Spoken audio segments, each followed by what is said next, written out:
Hoje o tema é as 70 semanas. Eu quero lembrar a você que o nosso estudo já passou pela profecia de Daniel 2, uma grande estátua, onde nós vimos aí a história sendo contada através dessa profecia. Os reinos de Babilônia, Medopérsia, Grécia, Roma e finalmente os reinos divididos da Europa e nos dias de hoje.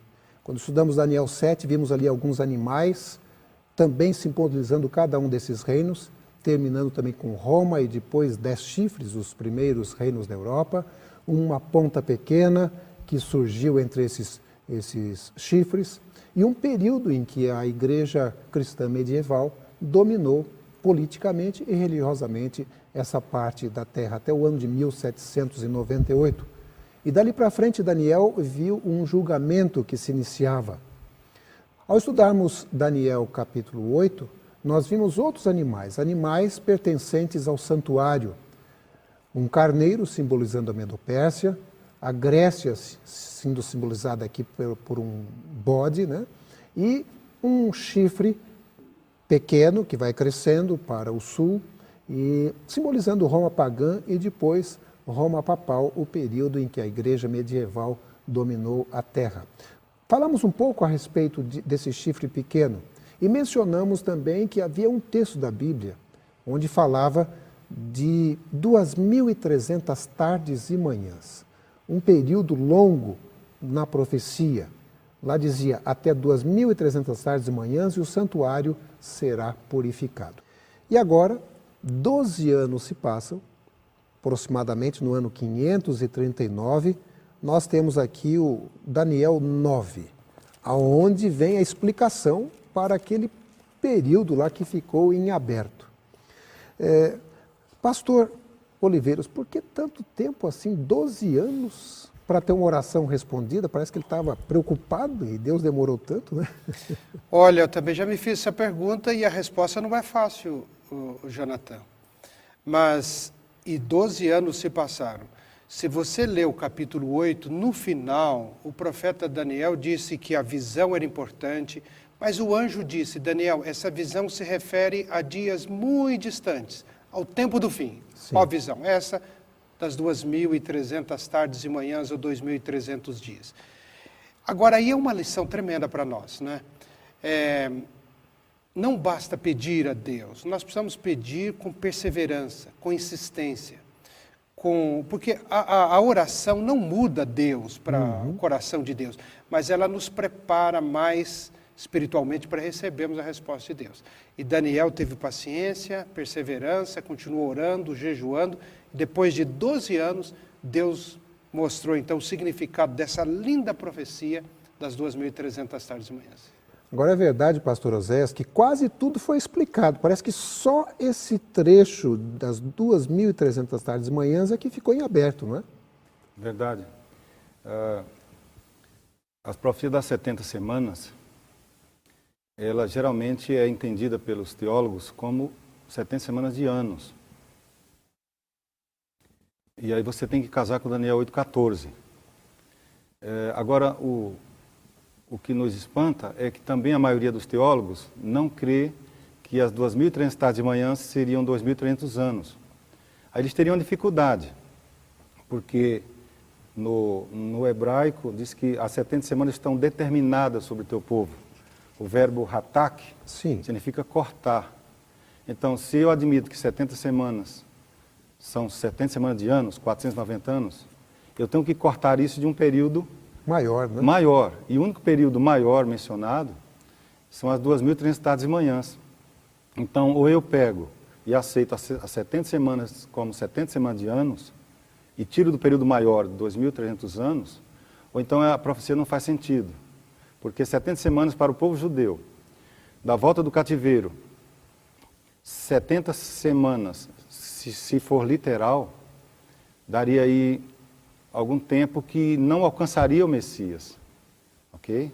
Então, é verdade, Daniel 9 é a explicação e coloca mais luz sobre Daniel 8,14. E, inclusive, eu me lembro que no finalzinho do capítulo 8, Daniel diz assim que ele ficou espantado com a visão.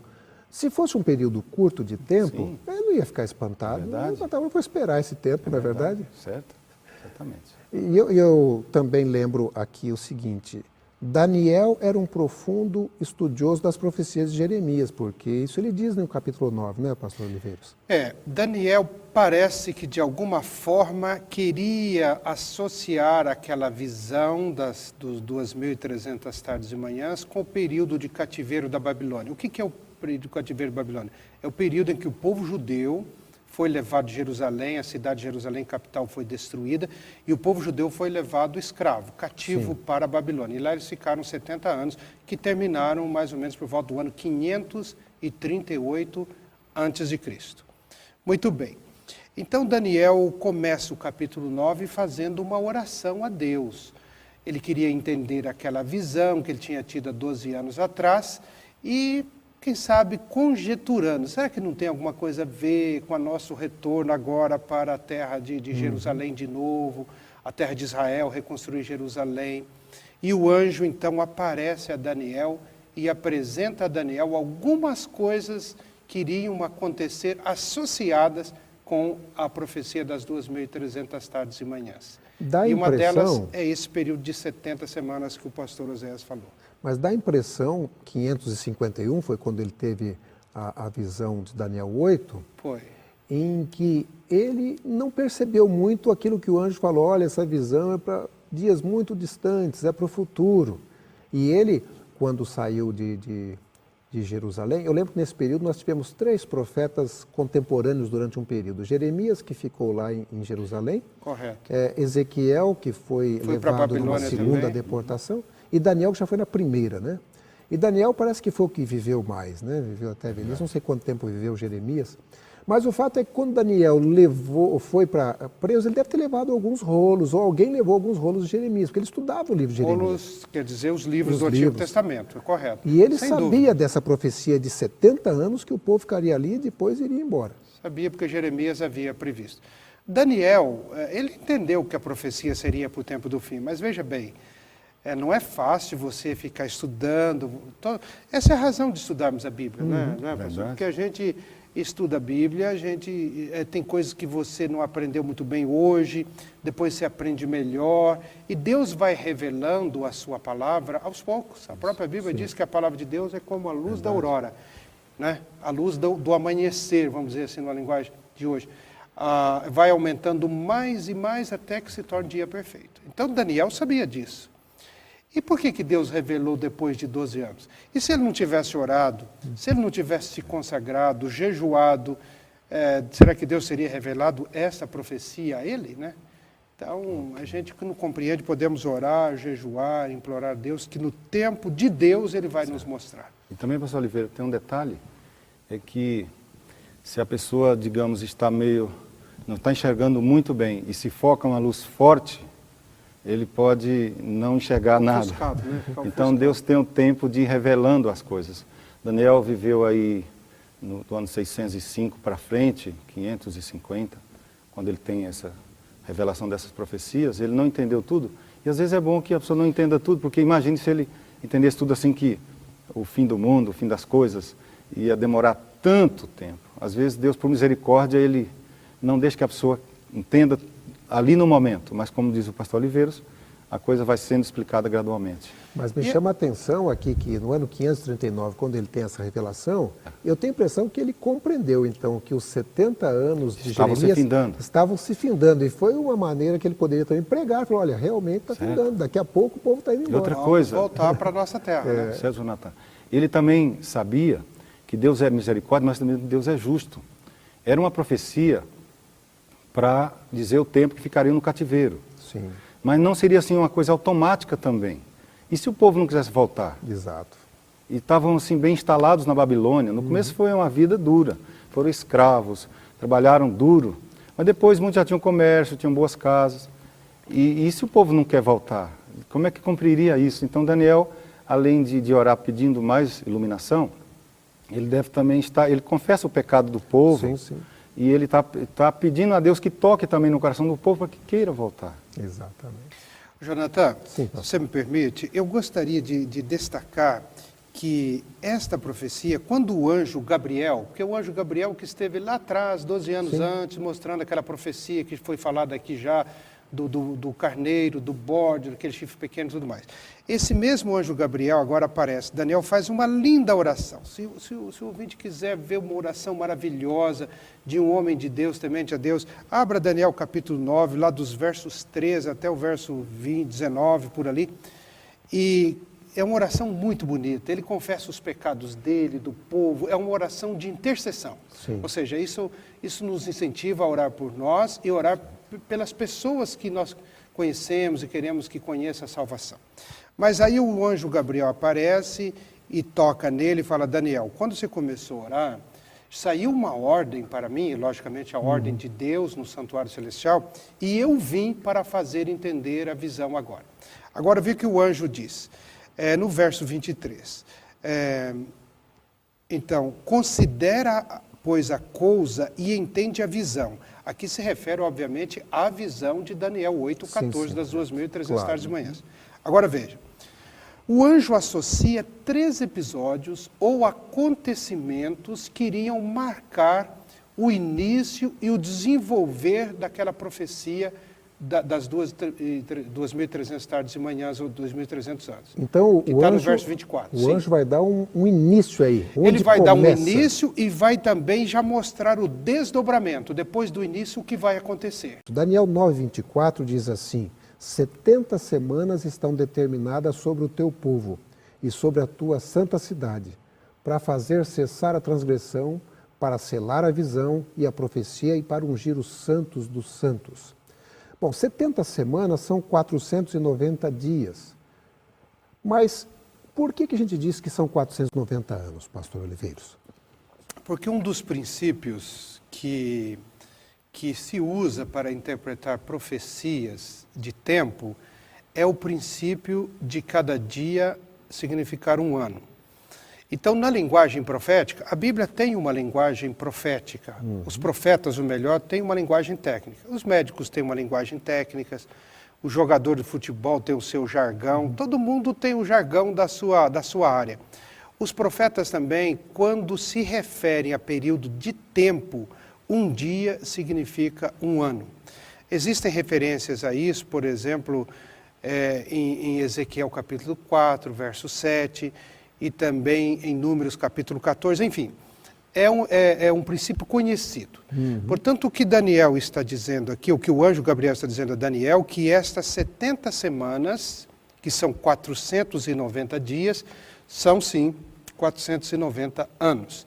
E várias coisas iriam acontecer, então, nesses 490 anos. Como o pastor Osés mencionou, esses 490 anos têm que ser, então, cortados aí da parte dos 2.300 anos. Não é isso? Agora, uma pergunta.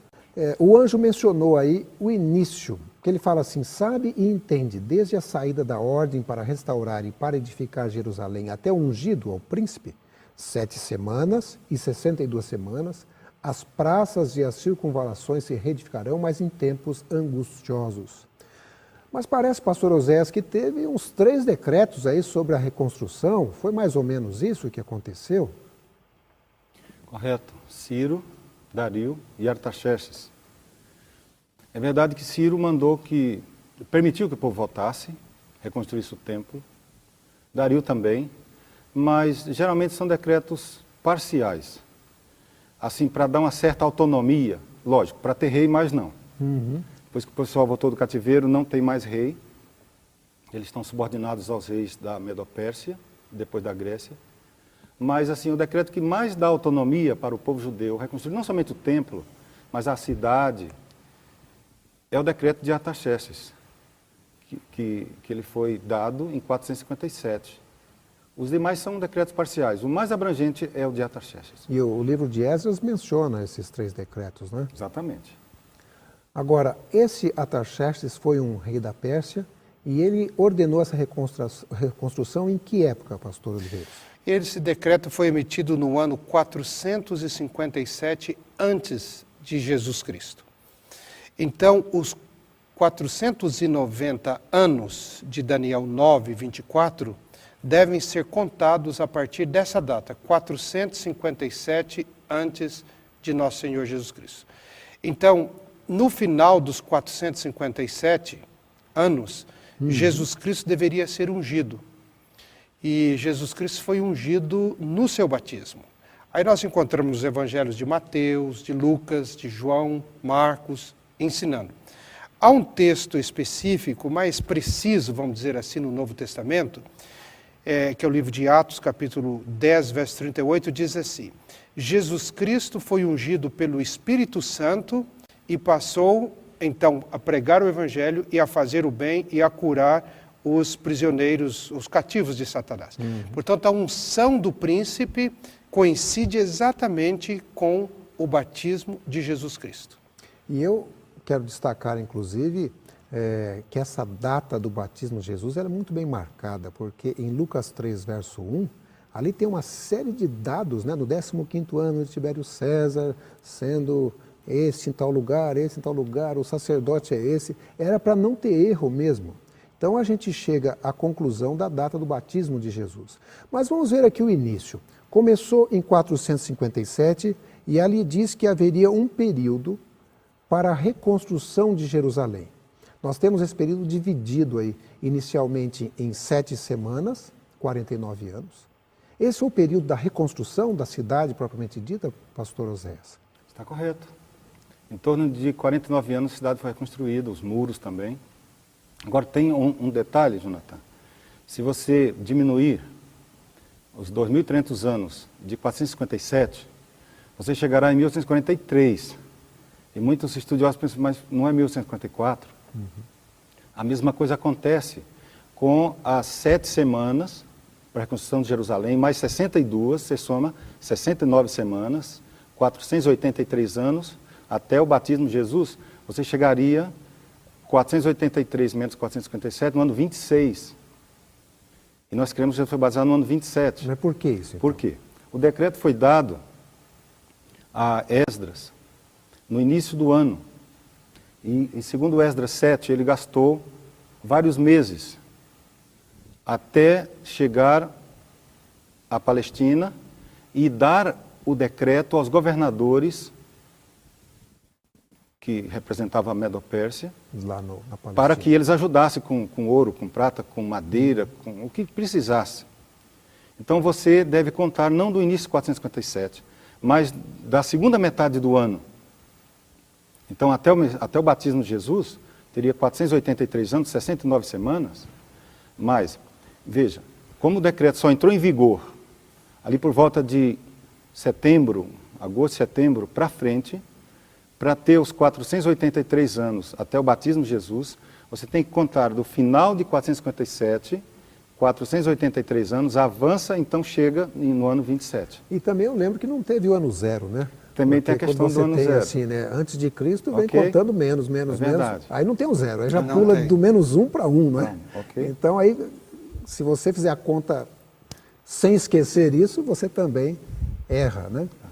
Bom, mas depois nós temos aí essas 62 semanas, ou 434 anos, e que bate exatamente no ano 27, o ano do batismo de Jesus. Eu tenho a impressão que essa data é uma data tremenda que sela essa visão, né, pastor Oliveira? O próprio texto fala, né? Uma das 6 características, né, que você leu aí o verso 24 de Daniel 9, uma das características é que esta visão seria selada. Seria selada. Então, realmente, quando se assina o decreto para reconstruir Jerusalém, então desencadeia toda esta série de acontecimentos. É interessante que o texto fala que a cidade de Jerusalém seria reconstruída em tempos angustiosos. Sim. Você vai no livro de Esdras, você também vai encontrar que os judeus que construíram a cidade tiveram muitas dificuldades. Especialmente com os samaritanos, né? Os samaritanos, aquele pessoal local Certo, que já era os o arábios, dono os amonitas, dono né? do 70 pedaço, anos né? depois, né? Exatamente. Dono do pedaço. Eles não queriam que a cidade de Jerusalém fosse reconstruída. Inclusive, eles mandam uma carta para o rei Artaxerxes dizendo: olha, rei, esse judeu que o senhor mandou aqui para construir a cidade é uma cidade malvada e tal. Eles vão reconstruir. Essa cidade no passado já deu trabalho, já deixou de pagar impostos. Então eles caluniaram, inclusive... Fofoca total. Porque eles eram inimigos do povo de Deus e de Deus também. Então, foi um período angustioso. Mas realmente, é isto. Quando saiu o decreto para construir a cidade no ano 457, então ficou selado o ponto de partida, não só para 70 semanas, mas também para o período mais longo, do qual as 70 semanas foi tirado ou foi cortado, que é os 2.300 anos. Essa é a data do início dessa grande, maravilhosa, encantadora profecia. Eu acho até que você vai estudar essa profecia nas próximas lições todas, eu creio. Com certeza, vamos voltar nelas. Agora, o que me impressiona é que Deus sempre teve um plano, né? Um projeto, inclusive com datas bem marcadas para a vinda de Jesus. Porque se ele tinha uma data para ser batizado, obviamente ele deve ter uma data para nascer também, não é? Embora a profecia não mencione exatamente a data, mas as pessoas, pelas profecias de Daniel, aquele povo naquela época, poderia deduzir a proximidade da vinda de Cristo, da primeira vinda dele, não é verdade, pastor? Verdade. Gálatas 4:4, Jonathan disse, vindo à plenitude do tempo, Deus enviou seu Filho. A entender que Deus não é pego de surpresa. Antes mesmo de nos criar, Ele já elaborou o plano da redenção. Então Deus trabalha num cronograma. E tão certa quanto foi a primeira vinda dele, também a segunda vinda acontecerá no tempo que Ele achar melhor. Mas, como o pastor Oliveira estava falando, diz que a visão seria selada. É interessante essa palavra, selada, dá uma ideia de validada. É Jesus que valida toda a profecia, certo? O nascimento dele, o ministério dele, o batismo dele, a morte dele. É interessante que a gente nunca deve estudar assim, só a profecia pela questão meramente numérica, dos dados históricos, mas o que valida a visão, que dá credibilidade à visão. E o que é mais importante na visão? É o aparecimento do Messias. Para exatamente, como diz aqui, Daniel 9, verso 24, o Messias faria cessar a transgressão. Então ali está a culminância do plano que Deus elaborou, enviando o seu Filho para que morresse em nosso lugar. Agora eu lembro que no texto bíblico diz até o ungido.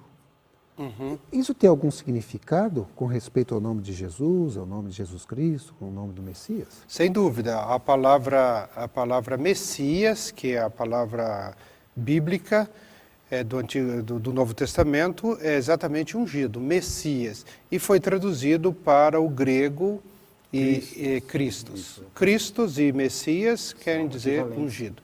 Agora, também aqui no que foi falado, Jonathan, quando Jesus começou o seu ministério, cada evangelista destaca um aspecto, mas Marcos, por exemplo, no capítulo 1, verso 15, ele diz o seguinte: então, depois Jesus veio do deserto onde foi tentado, e ele saiu a pregar para Galiléia dizendo, olha o que Jesus disse no início do seu ministério, o tempo está cumprido.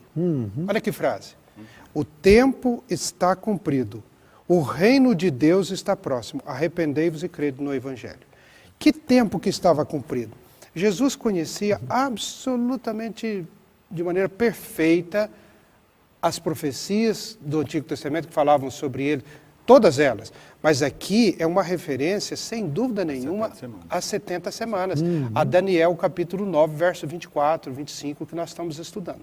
Então, o que nós estamos fazendo hoje com você, aí, telespectador, Jesus fez e ele pregou sobre isso. Então, é uma profecia maravilhosa. Então, o que nós vemos nessa profecia? Como já foi destacado pelo pastor Oséias. Jesus. O coração da profecia é Jesus. O foco da profecia é Jesus. Todos os acontecimentos desta profecia e de todas as profecias devem convergir, terminar na pessoa de Jesus Cristo. O pastor Oséias mencionou, pastor Oliveiros, alguns decretos que são mencionados inclusive no livro de Esdras. Mas existem alguns desses decretos que alguns teólogos gostam de aplicar. Por exemplo, alguns pensam, por que não pode ser, por exemplo, o decreto de 444? Não casa? Bom, na verdade, esses decretos, obviamente, deveriam ter sido promulgados, né, nesse período, E o primeiro deles, que alguns historiadores defendem, ou alguns, né, até advogam, 538. Sim. Ora, se pegamos 538 até a ungido, ou seja, até o batismo de Jesus, A conta não fecha. 483 anos, nós vamos chegar no ano 55 a.C. Uma outra data discutida por alguns é 520 a.C. Se pegarmos essa data e contamos aí os 483 anos, vamos chegar ao ano 37 a.C. Ué, como é que Cristo foi batizado antes de Cristo? Antes de Não nascer, dá, de né? nascer. Pois é. E uma outra também, que essa até mais comum, é o ano 444, na época de Neemias, quando Neemias, que é um livro da Bíblia também, foi permitido ir ali para ajudar a restaurar a situação social e política do povo.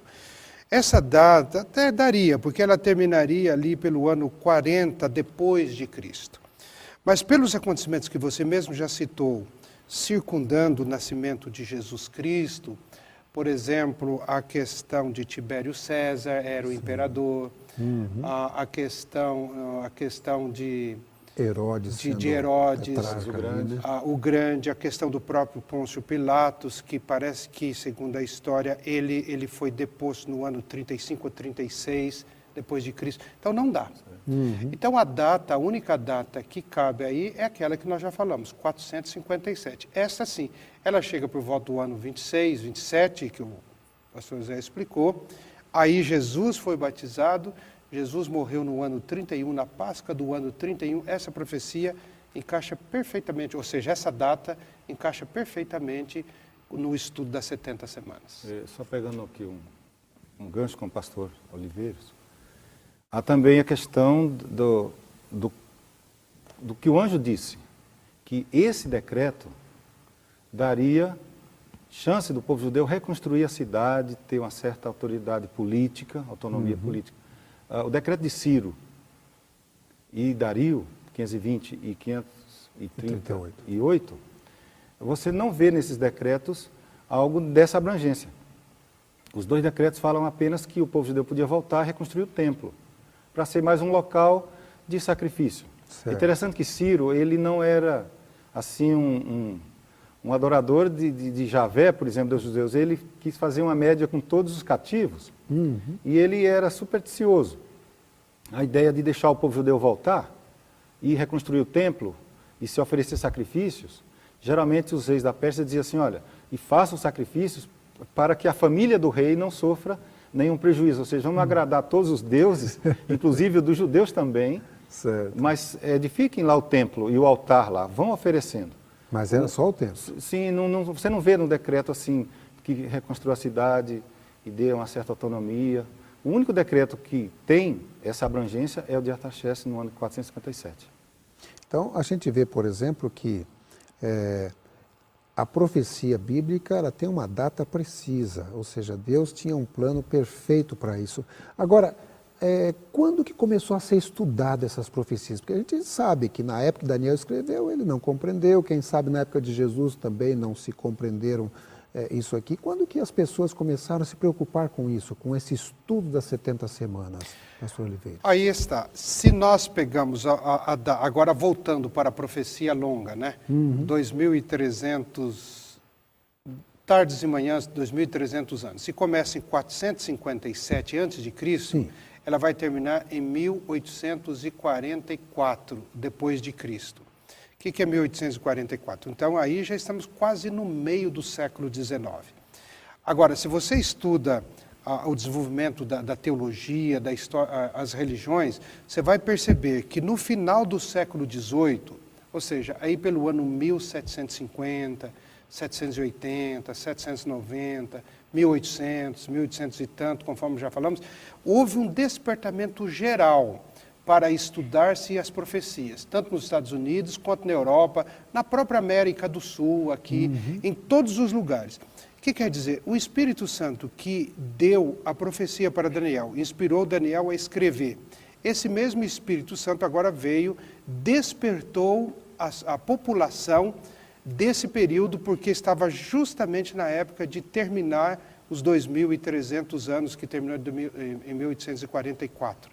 Então, foi nesse período, se você olhar, e você vê grandes estudiosos da Bíblia, cientistas, pessoas de renome, dedicando tempo a estudar, especialmente as profecias de Daniel e as profecias de Apocalipse. E eu acho interessante que eram pessoas de diversas denominações, funções, que começaram a se interessar pelo livro de Daniel. Eu me lembro, por exemplo, que mesmo aqui na América do Sul, nós tivemos Manuel Lacunza, que era um padre católico preocupado com essa profecia, né? O pastor Oséias havia comentado no intervalo a respeito de alguém na Inglaterra também, né, pastor Oséias? Certo. Irving, um banqueiro, ele tinha um grupo na casa dele de estudo das profecias, e especialmente as profecias de Daniel. É interessante que, por que essa época? O anjo falou a Daniel que o livro seria selado, e muitas coisas seriam para o tempo do fim. E segundo as profecias, que quem sabe será objeto de outro estudo, 1798 é uma data importante marcando o início do tempo do fim. Sim, sim. E foi por volta aí que Irving, na Inglaterra mesmo, começou a estudar o livro de Daniel. Na Argentina, tem Ramos Mejia, um fazendeiro, aqui bem perto, começou também a estudar o livro de Daniel e dizer que Jesus não estaria muito longe de voltar. Como você falou, o padre Manuel Lacunza, no Chile, escreveu um livro, fruto do estudo de Daniel, La Venida del Messias em Glória e Majestade. E ele não foi nem muito bem visto assim, porque A vinda do Messias em Glória e Majestade, não é? Então, justamente, boa parte do livro de Daniel era para o tempo do fim. Então, aí por volta de 1798, as pessoas são despertadas para estudar o livro de Daniel. E especialmente na América, a gente lembra de Guilherme Miller, né, pastor? Guilherme Miller. Ele era metodista, Batista, Guilherme Miller também era um fazendeiro. Ele talvez foi o que concentrou mais atenção ao estudo específico das profecias das 2.300 tardes e manhãs. Começou em 1816 e em 1831 ele já tinha uma visão precisa de que essa profecia iria terminar ali por volta de 1843, 1844.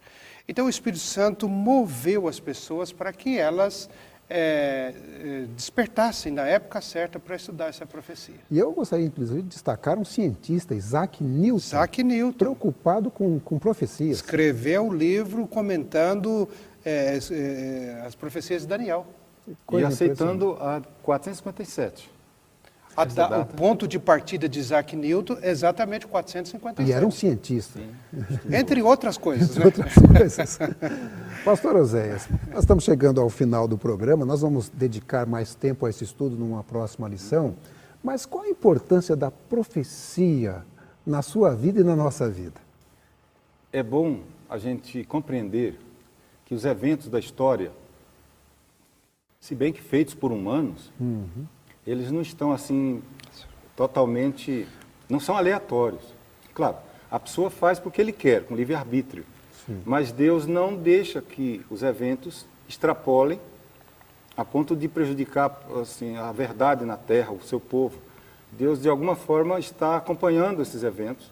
Não que Deus valide tudo que os governantes fazem. Os governantes são alçados à posição de governantes para fazer o bem à comunidade. Deus não é responsável por mau uso do poder. Mas o fato de terem profecias na Bíblia nos mostra que há um Deus que controla a história e que sabe, por antecipação, o que vai acontecer no futuro. E a gente, sabendo o que vai acontecer no futuro, a gente pode até encarar as situações da vida com mais otimismo, não é? Por exemplo, a pessoa que não tem a Bíblia, que não crê nas profecias, o que ele pensa do futuro? Bem, ele pensa, um dia não vai ter água potável, não vai ter alimento, a poluição do ar, o mundo vai ser a violência, pelo povo, não é verdade? Mas as profecias mostram que Deus sabe o que vai acontecer lá e mostra que o futuro para os justos é glorioso. Então nós, pelas profecias, sabemos que há um Deus que controla a história e que já nos diz o final do jogo. Como vai ser, não? Que a gente vai ganhar juntamente com Cristo. Então é bom saber que Deus conhece o futuro e a gente pode confiar nele. Pastor Oliveiros, as suas palavras finais nesse estudo que fizemos aqui, início das 70 semanas, porque vamos estudar na próxima semana um pouco mais. Ok. Jonathan, eu gostaria de reler, então, o texto do Daniel 9:24, que está aqui, né, na própria lição que você sempre recomenda aos amigos telespectadores. Está transcrito aqui, Daniel 9:24. 70 semanas estão determinadas para o teu povo, o povo judeu e o povo de Deus, mesmo depois do período judaico, sobre a tua santa cidade. Muito bem, já vimos. Para cessar a transgressão. Só através do sacrifício de Jesus é que a transgressão é cessada. Para pôr fim aos pecados, também o sacrifício de Jesus é que faz isso. Para expiar a iniquidade, também o sacrifício de Jesus que faz isso. Para trazer a justiça eterna, nós somos justificados única e exclusivamente pelo sacrifício do Senhor Jesus. Ele é justiça nossa. E para selar a visão, para selar essa visão e a profecia, e para ungir os santos dos santos. O Santo dos Santos, a unção do Santo dos Santos é a abertura, não a abertura, mas a inauguração do trabalho ministerial do Senhor Jesus no santuário celestial. Então Jesus, depois de ressuscitado, subiu ao santuário celestial e aí ele começou a trabalhar no santuário celestial, que é chamado aqui de Santo dos Santos. Em outras palavras, a profecia centraliza na pessoa do Senhor Jesus Cristo. Como disse o pastor Oséias, é um filme que já teve o seu enredo e já existe o seu fim. Só que nós não assistimos o filme até o final. Nós estamos perto do final. Exato. Muita gente há 2000 anos atrás, 1000 anos, assistiu esse filme e só viu aquele pedaço para trás da vida deles. Nós já vimos bem mais desse filme, mas Deus sabe o filme todinho até o final. O centro dessa profecia é o Senhor Jesus Cristo. O centro da nossa salvação é o Calvário. Esta profecia aponta para o Senhor Jesus. O Calvário, o sacrifício do Senhor Jesus, já determinou a minha salvação para a vida eterna. Eu já o aceitei como meu Salvador. Você aceitando o Senhor Jesus, você já tem a sua salvação. Todos os acontecimentos até o final você ainda não viu ainda, mas confie. Mesmo que você não veja, pode ser que você morra. Mas quando o Senhor Jesus voltar, Ele chamará você também para a vida eterna. A mim, é isso que essa profecia está apontando.